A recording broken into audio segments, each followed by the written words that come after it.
करीब 9 साल पहले पिंकी सोलंकी की शादी भैंसा मुंडा निवासी शिवदास से हुई थी। शादी के कुछ सालों तक दोनों का दाम्पत्य जीवन सामान्य चला। काम की तलाश में शिवदास अपनी पत्नी पिंकी को लेकर अंबिकापुर आ गया। इस दौरान पिंकी ने एक बेटी को जन्म दिया और दोनों का छोटा सा परिवार खुशहाल जीवन जी रहा था। कहानी में मोड़ तब आया जब शिवदास का भांजा हेमंत भी रोजगार की तलाश में अंबिकापुर पहुंचा और शिवदास पिंकी के साथ ही रहने लगा। शिवदास की गैर मौजूदगी में पिंकी और हेमंत के बीच नजदीकियां बढ़ने लगी। धीरे धीरे ये रिश्ता अवैध प्रेम संबंध में बदल गया और दोनों ने साथ जीने मरने की कसम खा ली। इसके बाद पिंकी अपने पति शिवदास से अलग होकर हेमंत के साथ रहने लगी। कुछ समय बाद पिंकी ने एक बच्चे को जन्म दिया, लेकिन पिंकी की सोशल मीडिया एक्टिविटी आरोपी हेमंत को खटकने लगी। बार बार मना करने के बावजूद जब पिंकी नहीं मानी तो हेमंत ने उसे रास्ते से हटाने की साजिश रच डाली। करीब 2 महीने पहले हत्या की पूरी योजना बनाई गई और 29 जनवरी को अपने ही जन्मदिन के दिन आरोपी हेमंत ने वारदात को अंजाम दिया। मेरी बहन है, हम लोग गांधीनगर के रहने वाले हैं। मेरी बहन का नाम पिंकी सोलंकी है।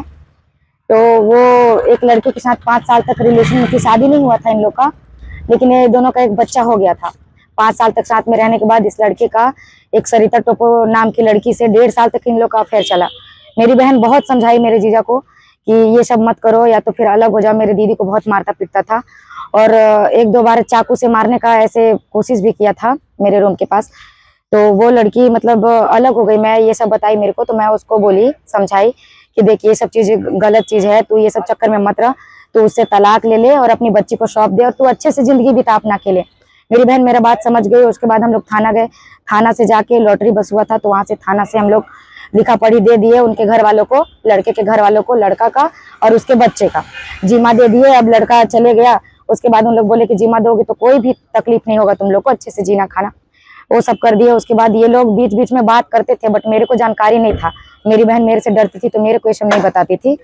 तो कल उस लड़के मतलब 29 तारीख को उस लड़के का बर्थडे था। तो वो लड़का उसको मतलब रात भर उस लड़की से बात किया, जहां तक मेरे को मेरी भाभी बताई है जो उसके बगल में रहती है। तो रात भर वो लड़का फोन में बात किया है। उसके बाद सुबह मेरी बहन मॉर्निंग में 6 बजे वो स्नान किए। नहाने के बाद वो निकली है घर से 12:30 मतलब 12 बजे अपनी बच्ची को लेके आई स्कूल से। उसके बाद 12:30 बजे जो घर से निकली है, हमारे बीच में स्वेटर को लेके थोड़ा बहस भी हुआ था कि मेरा स्वेटर दे बोल के। तो फिर बस इतना ही मेरा लास्ट बात हुआ है मेरी बहन से। उसके बाद वो चले गई है। उसके जाने के बाद मतलब 1 आध घंटे बाद मैं उसको दोबारा फोन भी की थी कि मेरा लड़ाई हो गया है तो यहाँ आ जाओ, उसको बुलाने के चक्कर में। लेकिन मेरी बहन बोली कि 2 मिनट दे बाबू, मैं आ रही हूँ। मेरी बहन को मैं प्यार से सोना बोलती थी, तो सोना करके ही मैं उससे बात की। उसके बाद जो उसका फोन बंद हुआ है, तो ना दोबारा उसके पास फोन लगा, ना हमारा कोई कॉन्टेक्ट हुआ।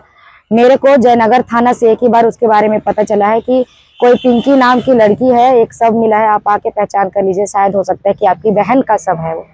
इसके अलावा मुझे कुछ जानकारी का कारण लड़का थाने में ये बोला है कि लड़की का अफेयर था। मतलब मेरा कहना कि जब लड़का अलग हो चुका था पूरे हर चीज से, मतलब लिखा पढ़ी के साथ अलग हो चुका था, तो मेरी बहन अगर किसी से बात भी करती तो उसको क्या लेना देना उस चीज से। वो अपनी गलती की वजह से अलग हुआ मेरी बहन से। मेरी बहन बहुत बोली उसको कि ये सब मत करो, लड़कीबाजी मत करो, लेकिन मेरा जीजा नहीं माना। और वो मेरी बहन को धमकी दिया था अलग होने से 2 महीना पहले। एक वो वीडियो भी बना के अपने इंस्टा पे पोस्ट किया था, मेरा नाम लिया था, मेरी दीदी का, मेरी बच्ची का, कि ये लोग मेरे को जान से मारना चाहते हैं। उसके बाद मतलब मेरे को धमकी दिया कि तेरे को जो पेट्रोल टंकी में, अंबिकापुर पेट्रोल टंकी में जो हत्याकांड हुआ था चाकू से, मैं तेरे को वैसा ही मारूंगा और तू मेरे हाथ से ही मरेगी। हम लोग जी रहे थे अच्छा अंबिकापुर में, हम लोग का किराए का रूम है, मतलब आज भी मैं वही हूँ। हम लोग अच्छा लाइफ बिता रहे थे दोनों के दोनों। फिर मतलब पहले हम लोग का शादी हुआ, उसके बाद हम लोग यहाँ कमाने आ गए, दुकान में काम करता हूँ। फिर हम लोग अच्छा लाइफ जी रहे थे। फिर ये जो है, ये मेरे मतलब जो भांजा था जिसके साथ भागी थी, ये मेरा भांजा था। मतलब मेरे पापा की बहन की बेटी के बेटा तो भांजे हुआ। फिर ये मतलब वो आया हम लोग के साथ में रहने, तो भाई भांजा है तो क्या दिक्कत है, बस बात यही है। मैं शक वक नहीं करता था उससे। अब भाई अपना भांजा, मैं अपना भांजा मानता था उसको। फिर हम लोग साथ में थे, फिर साथ में वो भी रहता था, हम लोग के साथ में रहता था। फिर अब वो क्या सोचता था उसके बारे में अब भगवान जाने। मैं तो शक नहीं करता था, पहले भी नहीं किया था और अभी भी नहीं करता हूँ मैं शक। मेरा शादी हो गया, दूसरा शादी हो गया, तो मतलब तो फंसाने लगा। जैसे नहीं बोलते हैं, जिस थाली में खाए उसी में छेद किया, बस वही बात है। फिर वो धीरे धीरे मतलब इतना बढ़ गया कि शायद उन लोग अब नहीं सकेंगे एक दूसरे के बिना रहने, यही बात हो रहा होगा शायद। तो फिर मतलब शुरू से ही था, मतलब हम लोग थे अच्छे से थे, हम लोग अच्छा लाइफ जी रहे थे दोनों। एक बेटी भी है मेरी, मतलब वही हो गई 5-6 साल की, 7 साल की हो गई। एक बेटी भी थी, हम लोग मस्त जी रहे थे, बाइक था, पूरा घर का सामान वामान मस्त। फिर ये आया, फिर ये अपने जाल में फंसा लिया उसको, फिर ले जाके भाग गया। फिर वहाँ क्या उन लोग का, फिर मैं बीच में सुना था कि झगड़ा इन लोग का बहुत होता था, मतलब बहुत ज्यादा झगड़ा होता था। एक बार बीच में आई भी थी मेरे यहाँ, मेरे रूम में, मतलब बहुत ज्यादा उसको टॉर्चर वॉर्चर किया था, मारा पीटा एकदम, मतलब ये सब एक मेरे को आके दिखाई थी। मेरे पर्सनल लाइफ के मतलब उसको, मतलब मैं बोली कि नहीं, मतलब मैं तेरे को छोड़ के चली गई हूँ, तो ये मत सोचना कि मैं दोबारा आ जाऊँ। यही वो मतलब उस समय जब उससे लगाव हो गया रहा होगा शायद, तो बोली कि नहीं, मेरे को नहीं रहना है तेरे साथ। तो मतलब ठीक है, तू खुश रह, तेरे को जिसके साथ रहना है तू खुश रह। अब इससे मतलब ये इससे पास जो मेरे भांजा के पास चली गई भांजा के पास, यही जिससे था जो मर्डर किया है, अभी सुनाई में आया है। तो इससे मैं सोचा भाई, अब इससे तेरे को अच्छा लाइफ अगर लग रहा है कि हाँ कि मैं इससे अच्छा जीऊंगी, इससे मेरा रिलेशन अच्छा लगेगा, तो इसी के साथ रह। फिर भी मतलब मैं सोच, अभी जो सुनाई में आ रहा था, बहुत बार मतलब सुन चुका हूँ कि इन लोग का झगड़ा बहुत होता था, मतलब बहुत टॉर्चर वॉर्चर करता था, बहुत कई बार मार पीट, मतलब उससे मेरी बेटी को भी बहुत तकलीफ होता था जो थी। पहले मैं मतलब 2-2.5 साल पहले आया जाया करता था कभी कभी मैं अपने बेटी को देखने, या तो ये जो है मेरी साली रिंकी से मतलब बातचीत की, हाँ थोड़ा बेटी से बात करा दो। फिर जब मैं 2.5 साल पहले फिर उससे जब मैं जाने लगा, तो भी उन लोग को दिक्कत होता था, उसको ये क्या नाम है, भांजा मेरा, कि नहीं वो आता है, तो मैं बस अपनी बेटी को देखने जाता था बस। कल शाम को लगभग 5 बजे के आसपास सूचना मिली कि मोरभंज डैम के जंगल में एक युवती की लाश पड़ी है। तस्दीक के लिए हमारी टीम गई और वहां पर एक युवती की लाश मिली है। तो पतासाजी में पता चला कि उसका नाम पिंकी सोलंकी है, 24 साल की है।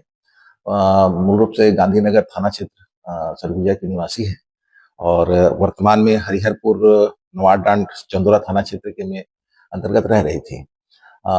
बॉडी अपने कब्जे में ले लिया गया है, पीएम अभी होना बाकी है, विवेचना जारी है और बॉडी के जो है स्थिति को देख के लग रहा है कि संभावित रूप से हत्या ही की गई है। सर, सूत्रों की माने तो हेमंत सोलंकी जो उसका दूसरा पति है, हाँ। उसने पूरी वारदात को अंजाम दिया और चरित्र शंका पे वारदात को अंजाम देने की खबरें आ रही है। उस पे क्या कुछ सामने आया?